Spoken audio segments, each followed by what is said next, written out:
नमस्कार, चार का चक्रव्यूह देख रहे हैं आप। मैं हूं आपके साथ राधिका राज। आज चार के चक्रव्यूह में सबसे पहले बात होगी संभल की शाही जामा मस्जिद की रंगाई पुताई को लेकर चल रहे विवाद की, जहां मामला हाई कोर्ट पहुंच गया है। तो क्या है पूरा मामला, बताएंगे आपको। साथ ही बात होगी कैबिनेट मंत्री अनिल कुमार की, जहां वो भाषा विवाद के बीच अखिलेश यादव पर भड़के तो क्या कुछ कहे विधायक, जानेंगे। फिर बात होगी मथुरा से नगीना सांसद चंद्रशेखर आजाद के काफिले पर हुए हमले की, और आखिरी में बात होगी गाजीपुर के मेडिकल कॉलेज के डॉक्टर की, जिन्होंने अस्पताल की पोल खोली। कहा यहाँ के सामान की कोई गारंटी नहीं है, और क्या कुछ बोले डॉक्टर, बताएंगे आपको। तो चलिए शुरू करते हैं चार का चक्रव्यूह।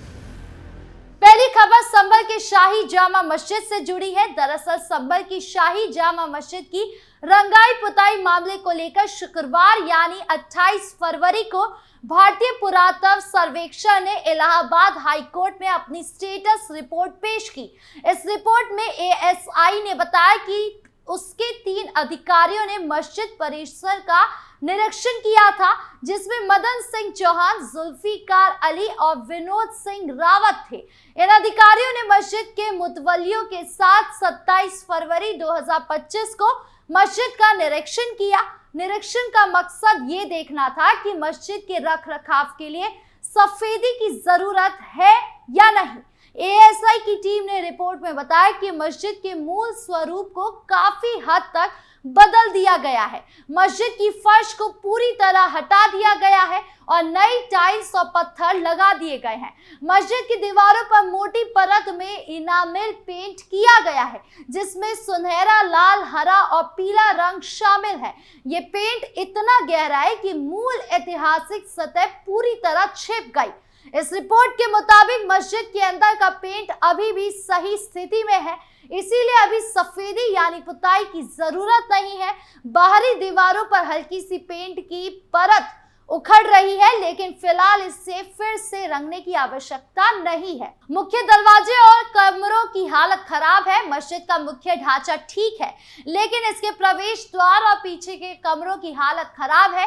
एएसआई ने बताया कि मस्जिद का मुख्य दरवाजा लकड़ी का बना है, जिसकी ऊपरी पट्टी पूरी तरह सड़ चुकी है। इसे तुरंत बदल देना जाना चाहिए, नहीं तो दरवाजा गिर सकता है। मस्जिद के पश्चिम और उत्तर दिशा में कई छोटे कमरे हैं, जो मस्जिद कमेटी द्वारा गोदाम के रूप में इस्तेमाल किए जाते हैं। इन कमरों की छतें बहुत कमजोर हो चुकी है और लकड़ी की पट्टियां गिरने की स्थिति में है। एएसआई ने रिपोर्ट में बताया कि संभल की जामा मस्जिद एक संरक्षित स्मारक है। इसके साथ ही एएसआई ने रिपोर्ट में कहा कि वो मस्जिद की रोजमर्रा का काम जैसे सफाई, धूल हटाना और आसपास की घास पत्तियां को हटाने का काम कर सकता है, लेकिन इसके लिए मस्जिद कमेटी को सहयोग करना होगा और मस्जिद कमेटी उसके काम में अवरोध नहीं उत्पन्न करेगी। एएसआई ने अपनी रिपोर्ट में यह भी कहा कि मस्जिद परिसर में किए गए अन्य आधुनिक बदलावों भी एएसआई के संरक्षण और विज्ञान विभाग द्वारा गहराई से जांच की जरूरत है, ताकि स्मारक को उसके मूल रूप से वापस लाया जा सके। अब जांच होती है या नहीं और मुस्लिम समुदाय इस खबर को किस तरह लेते हैं, ये देखने वाली बात होगी। बढ़ते अगली खबर की ओर, जहां बात कैबिनेट मंत्री अनिल कुमार की। दरअसल तमिलनाडु सरकार ने नई शिक्षा नीति 2020 के तहत त्रिभाषा फॉर्मूले का विरोध किया। वहीं तमिलनाडु के मुख्यमंत्री एमके स्टालिन ने इतना तक कह दिया था कि हम हिंदी थोपने का विरोध करेंगे। हिंदी मुखौटा है, संस्कृत छिपा हुआ चेहरा है। अब इस मामले को लेकर यूपी विधानसभा में राष्ट्रीय लोकदल यानी आरएलडी के विधायकों ने तमिलनाडु सरकार के खिलाफ विरोध किया। कैबिनेट मंत्री अनिल कुमार ने कहा, सपा के परम मित्र एमके स्टालिन साहब हिंदी का खुलकर विरोध कर रहे हैं। इस मुद्दे पर सपा मुखिया अखिलेश यादव और कांग्रेस सांसद राहुल गांधी जी चुप क्यों हैं? अनिल कुमार ने एक्स पर पोस्ट कर लिखा, राष्ट्रीय लोकदल ने तमिलनाडु के मुख्यमंत्री एमके स्टालिन ने राष्ट्रीय शिक्षा नीति को लागू करने को लेकर हिंदी विरोध के खिलाफ आवाज उठाई, लेकिन क्यों चुप है इंडिया गठबंधन के बड़े साथी राहुल गांधी और अखिलेश यादव? अपनी स्थिति स्पष्ट करें। उत्तर प्रदेश की 24 करोड़ हिंदी भाषी जनता से अपील, अपनी भाषा, संस्कृति और सम्मान के लिए हमारे साथ आएं। विधानसभा में रालोद विधायकों के प्रदर्शन को लेकर रालोद ने एक्स पर पोस्ट कर लिखा, इंडिया गठबंधन की पार्टी यानी डीएमके हिंदी भाषा का विरोध कर रही है और समाजवादी पार्टी और कांग्रेस चुप्पी के बल पर अपने इंडिया गठबंधन की साथी पार्टी डीएमके का समर्थन कर रही है। क्या इसे सपा और कांग्रेस की हिंदी विरोधी मानसिकता नहीं कहा जाना चाहिए? सपा और कांग्रेस जो इंडिया गठबंधन का हिस्सा है, हिंदी के सम्मान और संरक्षण के लिए उन्हें ठोस कदम उठाना चाहिए, लेकिन दोनों चुप्पी साधे हुए हैं। रालोद ने अपने दूसरे पोस्ट में लिखा, स्वर्गीय मुलायम सिंह यादव हिंदी को बढ़ावा देने के प्रति आजीवन संकल्पित रहे, लेकिन आज उनकी विचारधारा को भूलकर समाजवादी पार्टी और उसके मुखिया अखिलेश यादव हिंदी का विरोध करने वालों के साथ खड़े हो गए हैं। ऐसे में अब अखिलेश यादव क्या कुछ पलटवार करते हैं, देखने वाली बात होगी। खबरों में आगे बढ़ते हैं, जहां बात चंद्रशेखर आजाद के काफिले पर हुए हमले की। दरअसल मथुरा में नगीना सांसद चंद्रशेखर आजाद के काफिले पर हमला हुआ है। उनके काफिले पर पत्थर फेंका गया है। सड़क के किनारे खड़े बाइक सवारों ने काफिले पर पत्थर फेंका है। हमलावर 2 युवकों को चंद्रशेखर आजाद समर्थकों ने पीटा और पुलिस के सुपुर्द कर दिया। भीम आर्मी प्रमुख चंद्रशेखर थाना रिफाइनरी क्षेत्र के गांव कर्नावल से सुरीर के गांव भगत नगारिया जा रहे थे, तभी काफिले पर पत्थर फेंका गया।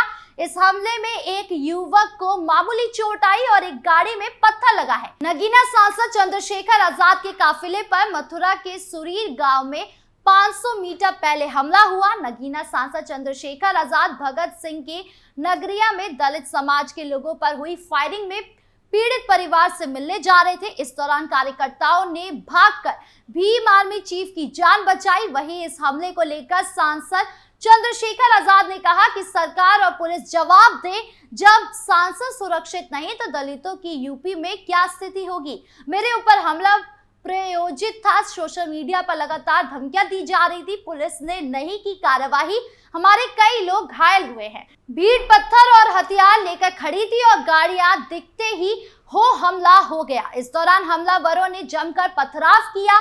मैं अपने लोगों को आशीर्वाद की बदौलत सुरक्षित रखता हूं।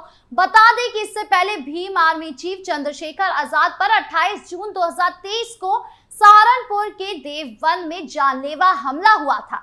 इस दौरान अज्ञात बदमाशों ने उनकी कार पर फायरिंग की थी, जिसमें वो घायल हो गए थे। इस मामले में पुलिस ने हमलावरों की गाड़ी बरामद कर 4 लोगों की गिरफ्तारी भी किया था। अब इस मामले पर क्या कुछ कार्रवाई होती है, ये देखने वाली बात होगी।